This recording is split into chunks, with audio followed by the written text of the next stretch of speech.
बोलती पुस्तके. ज्यांना वाचनाचा नाद त्यांना बोलती पुस्तके घाली साद. आमचं चॅनल सबस्क्राईब करा आणि सबस्क्राईब करायला इतरांनाही सांगा. अंधाराच्या पारंब्या. प्रकरण दुसरे. राधाचीच नव्हे, भाऊरावांची छातीसुद्धा कमालीची धडधडत होती.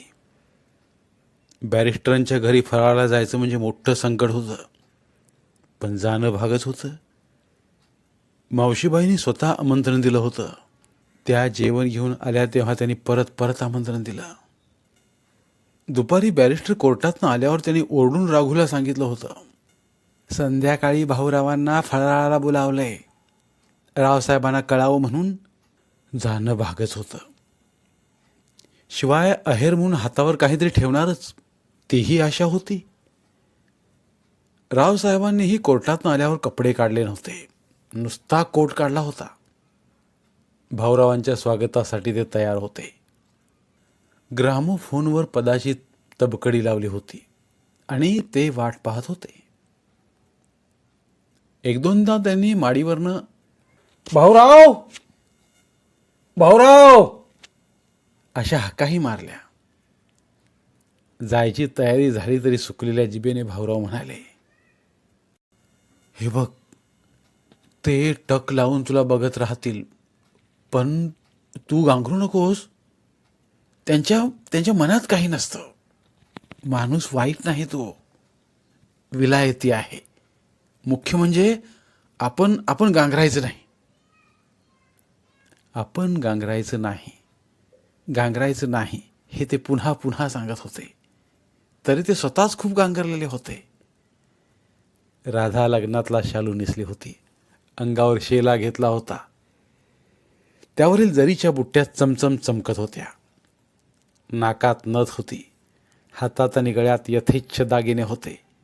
केसात चाफी, कचकडी फुलं. भाऊरावांनी लग्नातला ट्वीडचा पिवळा लांब कोट घातला होता, गळेबंद. कासोटा मारला होता आणि डोकीवर झिरमिळ्यांची पगडी. दोघंही बागेतनं वाड्याच्या पायरीवर आले. पायरीवर भाऊरावांनी जोडे काढले. राधा तशीच वर चढू लागली. आपल्या पायात पायतान आहेत हेच ती विसरली होती. तिला पायतानांची सवय नव्हती, त्यामुळं पायात पायताना आहेत हेच तिच्या लक्षात राहिलं नव्हतं. पायात एकदम भाऊराव गुदमरल्या आवाजात पुटपुटले. ती लाजली. पायतानी पायातनं पटकन निघेना, त्यामुळे ती अधिकच गांगरली. वरून बॅरिस्टर बघत होते.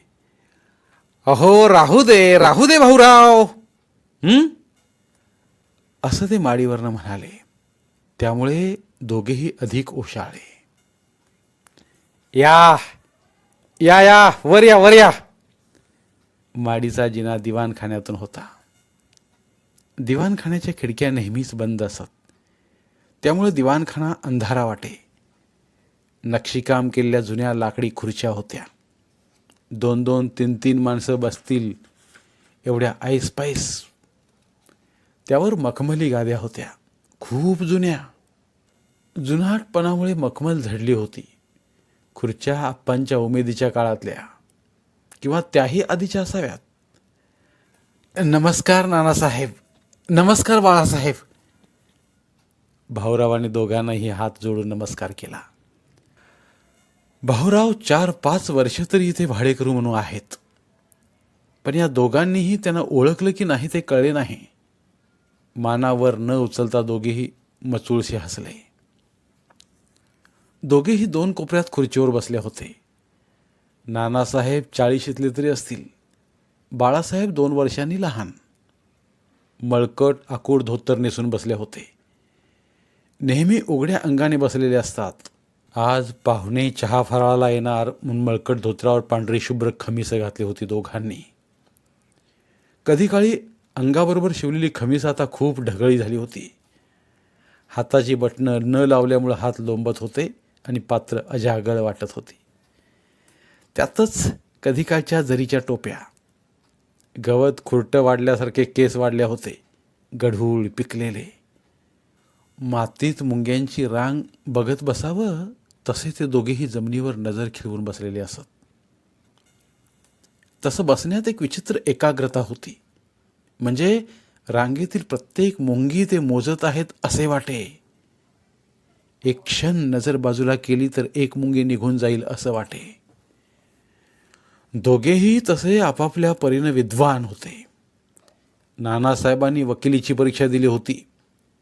काही दिवस त्याने अण्णांच्या बरोबरीने वकिली केली. नंतर काहीतरी बिघडलं. वकिली सोडून त्यांनी लोकमान्य टिळकांना जाऊन मिळण्याचं ठरवलं. केसरी पत्रात त्यांनी काम करावं असं ठरलं होतं.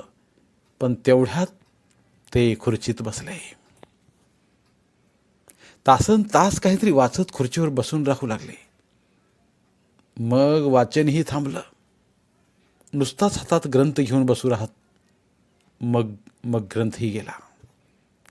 तीच गळ बाळासाहेबांची. संस्कृतचे नामांकित प्राध्यापक होते. 2-2 तास संस्कृतमध्ये बोलत. शेवटी असंच काहीतरी बिनसलं. तेही खुर्चीत बसू लागले. एकाचंही लग्न झालं नाही. हे रोज बाळं सांभाळणं हे मावशीबाईंचं काम. एक रोजची जबाबदारी. भाऊरावांना सरावामुळे ते दोघे तिथं बसलेले दिसत. राधाला तर त्या काळोखात ते दिसलेही नाहीत. भाऊरावांनी कुणाला नमस्कार केला ते कळलंही नाही त्यांना. कोण? तिने खालच्या आवाजात विचारलं. बॅरिस्टरांचे थोरले बंधू. तिनं अंधाऱ्या दिवाणखान्यात कुतूहलानं पाहिलं तेव्हा ते तिला दिसले.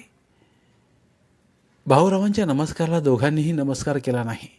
मान वर केली तर मुंगींचं मोजमाप चुकेल. हे असेच बसून असतात? तिनं विचारलं. हो.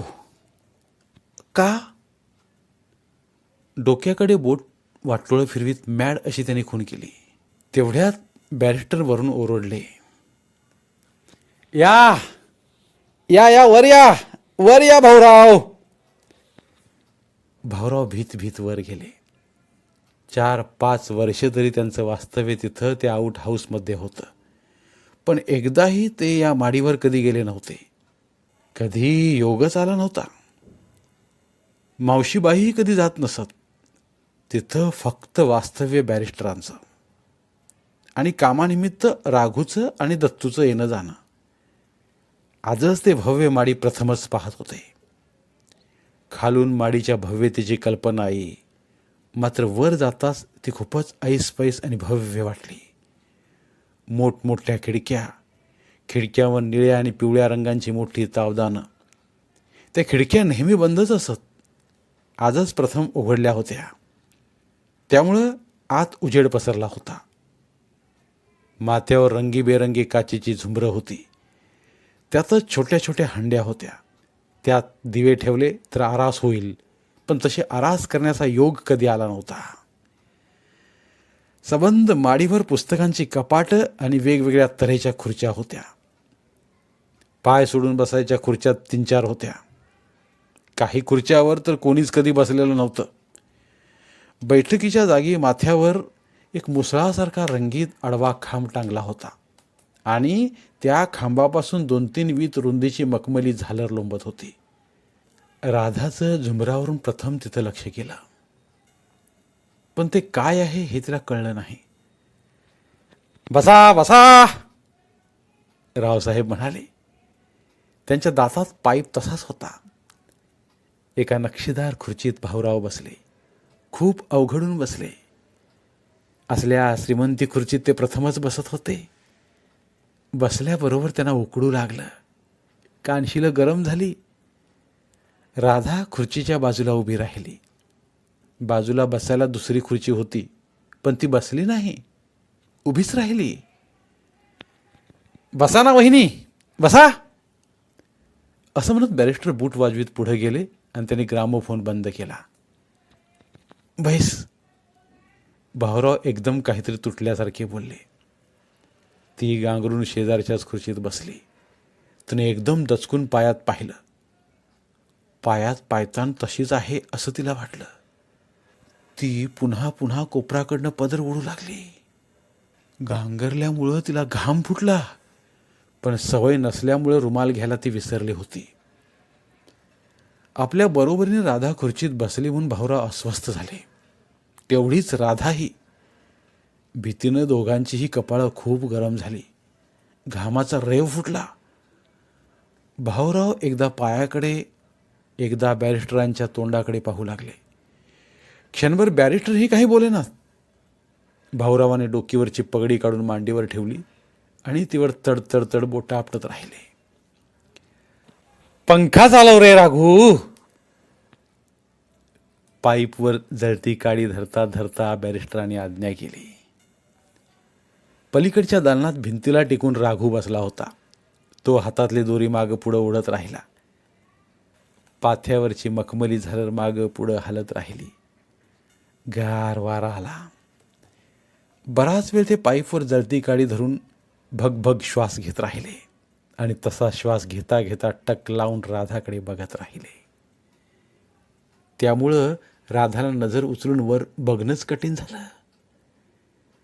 भाऊरावांनाही काही बोलणं जमत नव्हतं. आपल्या बायकोकडे भाऊराव असे टक लावून बघत आहेत हे पाहून ते स्वतःच ओशाळत होते.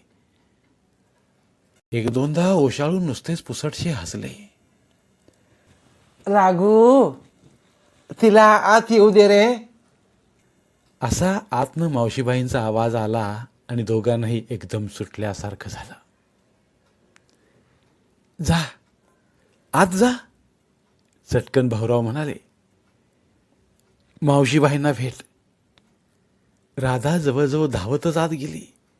ती आत गेल्याबरोबर भाऊरावांना आपल्या छातीवरचा दगड बाजूला झाल्यासारखं वाटलं. डोकीवर घामाचा थर साठला आहे याची जाणीव झाली. त्यांनीही बोटानं चेहऱ्यावरचा घाम ओढला आणि बोटं बाजूला झाडली. रुमाल वापरावा भाऊराव, पटकन बॅरिस्टर बोलले. भाऊराव फक्त ओशाळून हसले. भाऊरावांकडे रुमाल होता, पण तो त्यांनी कोटाच्या वरच्या खिशात त्रिकोण करून शोभेसाठी लावला होता. One thing I must say. बोलता बोलता पाईपचा झुरका घेण्यासाठी बॅरिस्टर थांबले आणि मग म्हणाले, शी इज जस्ट चार्मिंग. भाऊराव एकदम ओशाळून हसले. आपल्या बायकोच्या रूपाचे दुसऱ्यानं असे गोडवे गाणं त्यांना तेवढंसं आवडलं नाही. बॅरिस्टरांच्या ते लक्षात आलं नाही. त्यांचं कौतुक चालूच. ते म्हणाले, वहिनी लंडनला किंवा विशेषतः पॅरिसला जातील तर केवळ आपल्या सौंदर्याच्या जोरावर हायर सर्कल्समध्ये लेजेंडरी बनतील. लेजेंडरी. लेजेंडरी म्हणजे लेजेंडरी या शब्दाचा अर्थ भाऊरावांना कसा समजावून सांगावा ते त्यांना कळेना. दोन्ही हात हवेत वर करून ते काहीतरी सांगण्याचा प्रयत्न करीत होते. पण भाऊरावांना राधावर चर्चाच नको होती. म्हणून ते पटकन म्हणाले, नानासाहेब काय म्हणतात? कोण? नानासाहेब. हो, नानासाहेब. नानासाहेब काय म्हणणार? त्यांना काही म्हणताच येत नाही, हेच तर त्यांचं दुःख आहे. एवढा हुशार माणूस, ते तरी काय करणार? आमच्या वडिलांची, आप्पासाहेबांची देणगी. तुम्ही पाहिलं होतं त्यांना? कुणाला? माझ्या वडिलांना, आप्पासाहेबांना. नाही. बरोबर, तुम्ही इथं राहायला येण्याआधी ते पळून गेले. मी ऐकलं होतं. तेही असेच ब्रिलियंट बॅरिस्टर. त्यांची प्रॅक्टिस म्हणजे कोणी हातच धरू शकला नाही. पण अखेरीस जमीन बघत बसून असायचे. Sort of mental depression. एका रात्री अकस्मात पळून गेले. का? या लोकांच्या बाबतीत का हा प्रश्न नाही. पळाले म्हणजे पळाले. आणि पत्ता नाही. कोण शोधणार पत्ता? वेळ कुणाला आहे आणि शोधून उपयोग काय? क्षणभर ते पाईप ओढण्याचंही विसरले. पाईप हातात धरून कुठेतरी पाहत राहिले. झोपाळ्यावर बसले. भाऊराव तिथं आहेत हे विसरून काही क्षण शांत झोके घेत राहिले. फार वाईट, भाऊराव म्हणाले. आपलाच आवाज त्यांना अगदी विचित्र ऐकू आला. बॅरिस्टरांना जाग आली. क्षणभर ते भाऊरावांकडे बघत राहिले आणि शांतपणे म्हणाले, काय आहे, मी कोर्टाच्या कामासाठी मुंबईला जातो, दिल्लीला जातो, कलकत्त्याला जातो. तिथं स्टेशनात, रस्त्यावर, चौकात वेडे दिसतात. मळकट कपडे घालून इथं तिथं बघत फिरणारे, कुठेतरी टक लावून बघत बसणारे. मी एकदम दचकतो, आशेनं बघतो. मला वाटतं ह्यात माझे आप्पा असतील. त्यांचा आवाज एकदम भावविवश झाला. फार फार वाईट, भाऊराव म्हणाले. Let's forget it. बॅरिस्टर मध्येच पटकन म्हणाले, मी तर या असल्या गोष्टी विसरण्याचा प्रयत्न करीत असतो. तरी सुद्धा विसरतो असं म्हणून विसरता काय येतं? खरं आहे, खरं आहे. एक एक गोष्टी आठवतात. लहानपणी ते मला घोड्यावरनं फिरायला न्यायचे, पोहायला शिकवायचे, इंग्रजी कादंबऱ्या आणून द्यायचे. ते मध्येच थांबले आणि पुन्हा म्हणाले, मी लहान होतो. आप्पा कोर्टात जाताना माझा मुक्का घ्यायचे. त्यांच्या तोंडाला ना सुरेख बदाम पिस्त्यांचा वास यायचा.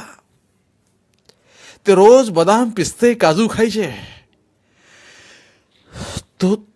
तो वास मला अजून आठवतो. मी सुद्धा जेव्हा बदाम पिस्ते काजू तोंडात टाकतो ना, तेव्हा मला हटकून आप्पांची आठवण होते. आणि मग बराच वेळ ते डोळे वर करून झुंबराकडे बघत राहिले. भाऊरावांच्या लक्षात आलं, बॅरिस्टर डोळ्यात झिरपलेलं पाणी परत आतल्या आत रिचवण्याचा प्रयत्न करीत होते. थोड्या वेळानं ते थंडपणे म्हणाले, हे सगळं मी विसरण्याचा सतत प्रयत्न करीत असतो. विसरण्यासाठीच हा बाहेरचा बगीचा लावलाय. फुलांचे आकार, फुलांचे रंग, फुलांचे गंध, त्यात माझं मन रमतं. A thing of beauty is a joy for ever. Bhaurao गप्पा ऐकत होते. त्यांना बॅरिस्टरांचा हा विचार आकलन झाला नाही. फुलं म्हणजे देवाच्या पूजेसाठी किंवा बायकांना केसात माळण्यासाठी. तेवढ्यात बॅरिस्टर घाईघाईने म्हणाले, कमॉन, आपण दुसऱ्या एखाद्या चांगल्या विषयावर बोलू. हे घरगुती विषय नको. Dam depressing. चेअरफुल विषय हवे, चेअरफुल. Come on. Can you think of something? बोलता बोलता उत्साह परावर्तित करण्यासाठी त्याने आपले दोन्ही पाय धावल्यासारखे वाजवले. भाऊरावांमध्ये तो उत्साह निर्माण झाला नाही. ते खुळचटासारखे नुसते बघतच राहिले. बॅरिस्टरांनी पाईप तोंडात ठेवला. दाताने दाबून धरत तोंड पेचलं आणि काडी पेटवली.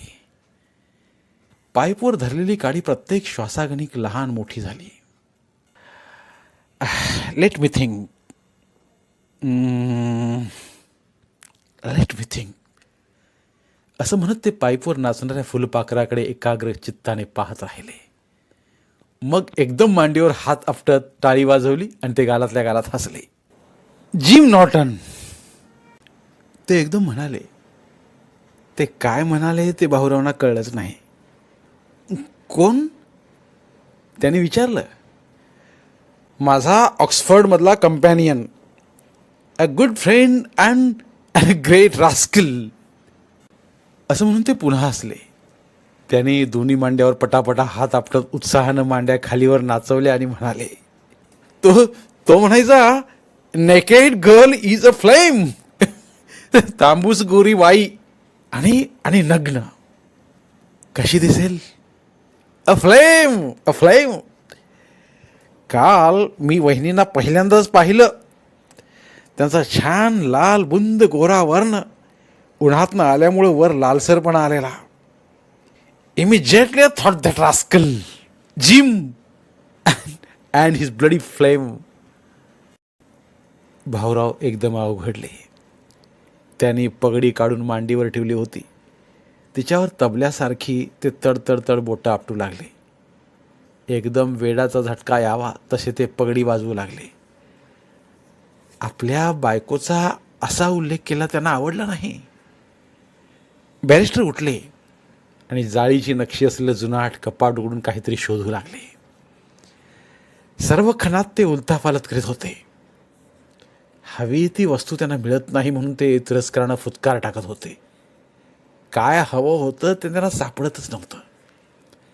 दॅट्स इट, ते एकदम आनंदानं ओरडले. कारंजे उडावं तसं ते वर उडाले. त्यांना हवं होतं ते सापडलं होतं. ते एक भली मोठी आग पेटी घेऊन आले. त्यातली एक काडी वीतभर तरी लांबीची होती. Made in France. त्याला एक काडी दाखवी. ते म्हणाले, असल्या चावट गोष्टी फ्रान्समध्ये मिळतात. ही पेटी मी पॅरिसहून आणली होती. थोड्याच काड्या उरल्यात आता. असं म्हणून पेटीच्या कडेवरचं गंधक ते मांडीवर घासत राहिले. वर पंख्याकडे बघत म्हणाले, थांबव रे राघू. वरचा झालरीचा पंखा हलायचा थांबला. मग मोठ्या कौतुकानं हळुवारपणानं त्याने एक काडी ओढली. पेटती काडी त्यांनी भाऊरावांच्या समोर धरली. ज्योत चांगली उंच होती आणि काडीवर नाचत होती. भाऊराव बघत राहिले. प्रथम त्यांच्या काहीच लक्षात आलं नाही. बघा बघा बघा, नीट रोखून बघा असं म्हणत बॅरिस्टर गमतीने हसले. त्यांच्या हसण्यात छचोरपणा होता. भाऊरावांनी चमकून बॅरिस्टरांच्या डोळ्यात पाहिलं. त्यांचे डोळे वेडचाप दिसत होते. काय दिसतंय भाऊराव? भाऊरावांनी ज्योतीमध्ये रोखून पाहिलं. जादूचीच काडी होती. लवलव त्या ज्योतीत काहीतरी दिसत होतं. अरे बापरे, नग्न गोरी मावसल बाई त्या ज्योतीत अंग प्रत्यंग हलवीत आळोखे पिळोखे देत आहे असा भास झाला त्यांना. गाडी अजून पेटतच होती. भाऊराव तन्मय होऊन ज्योतीत बघत होते. त्यांना मिशीतल्या मिशीत हसू आलं. काय विलक्षण जादू आहे. ज्योत, बराच वेळ पेटणारी ज्योत आणि ज्योतीत लवलवणारी नग्न बाई. गाडी विझली तसे भाऊराव एकदम जागे झाले. हसता हसता त्यांनी दोन्ही हाताने आपले डोळे झाकून घेतले. अशी ज्योत आपण पाहिली याचीच त्यांना लाज वाटली. शी शी, हे बरं नाही असं भाऊराव म्हणाले आणि त्यांनी डोळ्यावरचे हात काढले. पाहतात तो त्यांच्यासमोर 4 काड्या धरून बॅरिस्टर उभे होते. म्हणाले, घ्या. काडी बघून भाऊरावांच्या कानाला एकदम खाज आली. एक काडी घेऊन कानात सरावी असं वाटलं त्यांना. काडीकडे बघत त्याने हातानं कान खाजवला. घ्या भाऊराव, घ्या घ्या. हो, मला कशाला? भाऊराव चमकले. कान कोरायला.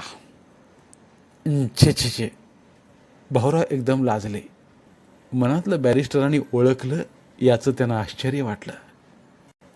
छे छे काय, कान कोरायला नाही देत. Show it to your pretty wife, she will enjoy it. Yes. भाऊराव लाजून हसले. त्यांनी काड्या घेऊन कोटाच्या वरच्या खिशात चारल्या. अँड वन मोर थिंग, ते एकदम हुकूम केल्यासारखे म्हणाले. काय? You must trim these mustaches. लहान वयात सुद्धा भाऊरावांच्या मिशा झुपकेदार होत्या. ओटावर छत्री धरल्यासारख्या. कानातल्या बिग बाळीला त्या मिशा चांगल्या शोभत. साफ काढा द्या, नाहीतर ट्रिम देम. तलवारकड ठेवा. And get rid of that bloody शेंडी. वा वा. भाऊरावांनी एकदम दचकून आपली शेंडी चाचपली. पगडी काढल्यापासून ती टाळूवर ओढून ठेवलेली होती. ती त्यांनी मागे झटकली. वा वा काय, वा वा. आपल्या धर्माची लक्षणं आहेत ती शेंडी आणि धर्माचं लक्षण. मला कोणी शेंडी ठेवायला सांगेल तर मी धर्मच सोडीन. आपल्या धर्मात कुरूप लक्षणावर भर फार. शेंड्या ठेवायच्या, त्यांना गाठी मारायच्या. छान मिशा रोखल्यात आणि शेंडी उडवून केसांचा भांग पाडला तर छान दिसाल तुम्ही. You should look handsome and graceful. काही नको, आपल्या धर्माप्रमाणे आपण वागावं. धर्म हा धर्म, माणसाला क्रूप करणारा धर्म, विद्वांची डोकी तासून क्रूप करणारा धर्म. Dam it. तुमच्या मावशीबाईंना विचारा. भाऊराव थोडा धीर करून म्हणाले. एकदम जिवारी घाव बसावा तसे एकदम मागे टेकून बसले आणि एकदम चिडून म्हणाले, होय, मावशीनं डोकं साफ केलंय. That's why I hate her. कितींदा तिला सांगितलंय स्टॉप इट, स्टॉप इट. त्यावेळी केस कापण्याची तिच्यावर जबरदस्ती झाली. ठीक आहे, त्यावेळी मी लहान होतो. आज तिला केस कापायची गरज नाही. आज कोणी सक्तीनं केस कापील तर मी जीव घेईन त्याचा. हिला मी कितींदा सांगितलंय, तू केस वाढव, केस वाढव, चांगली दिस. ती तयार होत नाही. म्हणते हेच डोकं तिच्या नशिबी आहे. हा धर्म, डॅम ब्लडी हिंदू रिलिजन. मी तिला बजावून ठेवलंय. मला तोंड दाखवायचं नाही. That ugly face, yes, and that ugly religion. तुम्ही ह्या आणि कोपऱ्यात काळोखात बसा, माझ्यासमोर येऊ नका. And that is another thing I try to forget. काही चांगलं आठवण्यापेक्षा एक एक गोष्ट विसरण्यातच मी माझं आयुष्य घालवतोय.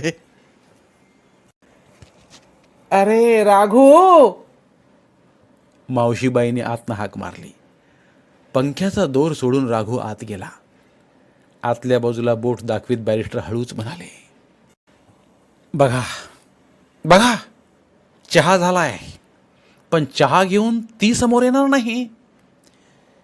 जेवण सुद्धा ती करणार, पण वाढणार राघू. मला माहीत आहे, अशानं मी तिच्यावर अन्याय करतोय, तिला अधिक दुःख देतोय. Even then I can't stand ugliness. मूळची दिसायला केवढी सुंदर आहे ती, बालगंधर्वांच्या थोबाडीत मारील, पण तिला कुरूप करून टाकलंय. राघूनं फराळाच्या बशा आणून ठेवल्या. बॅरिस्टरांनी एकदम आपला चेहरा बदलला. ते लहान मुलासारखे दिसू लागले. Let us forget it and enjoy this.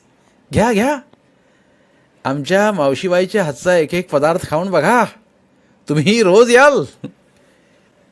ते पुढं वाकून बशा बघू लागले. काय काय आहे? वा वा, पोहे, खोबऱ्याची कापं आणि कडबोळी. समोर भाऊराव आहेत हे विसरून ते पटापट खाऊ लागले, तल्लीन होऊन. तोंडाचा मचमच आवाज करीत ते रंगून खात राहिले. थोड्या वेळानं पुन्हा आतून मावशीबाईंचा आवाज आला. अरे राघू, राधाकाच्या हातात तोडे घातले ते पहा म्हणावं. मागोमाग घाबरत घाबरत राधा बाहेर आली. भाऊरावांच्याही लक्षात आलं, नमस्कार करायला हवा. दोघांनीही वाकून नमस्कार केला. राधाकाच्या हातातला साज खूप वाजला. ती उठून उभी राहिली आणि हातातले तोडे दाखवण्यासाठी दोन्ही हात पुढे केले. मावशीबाईंनी हातात 2 तोडे घातले होते, पण बॅरिस्टरांनी तोडे पाहिले नाहीत. ते तिच्या सुंदर चेहऱ्याकडे टक लावून पाहत होते. ते बघून भाऊराव अवघडले, राधाही अवघडली. आत जा, भाऊराव हलकेच म्हणाले तशी ती आत गेली. थोड्या वेळानं दोघंही जायला निघाली. माडीवरून खाली आली. खालच्या दालनात नानासाहेब आणि बाळासाहेब बसले होते. तिथं मावशीबाई आल्या आणि म्हणाल्या, हा नाना आणि हा बाळा, दोघांनाही नमस्कार करा, नाहीतर मागणं पिरपिरत राहतील.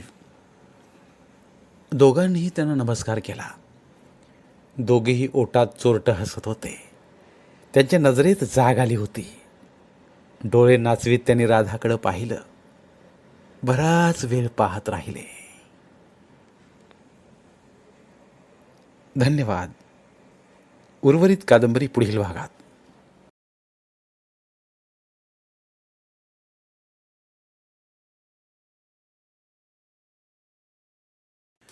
धन्यवाद. प्रिय श्रोते मित्र हो, आपल्यासाठी एक आवाहन. आमच्या चॅनलच्या प्लेलिस्ट विभागात तुमच्यासाठी शेकडो कादंबऱ्यांचे ऑडिओ बुक्स उपलब्ध आहेत. तिथे प्रत्येक कादंबरीचे सर्व भाग एकत्रित मिळतील. त्यामुळे सध्या सुरू असलेल्या क्रमशः कादंबरीच्या पुढील भागासाठी वाट पाहण्याची गरज नाही. तुमच्या वेळेनुसार तुम्ही संपूर्ण कादंबरी सलगपणे ऐकू शकतात आणि साहित्याचा आस्वाद घेऊ शकता. कृपया आमच्या चॅनलच्या होमपेजवर जाऊन प्लेलिस्ट चेक करा आणि तुमची आवडती कादंबरी निवडा. धन्यवाद.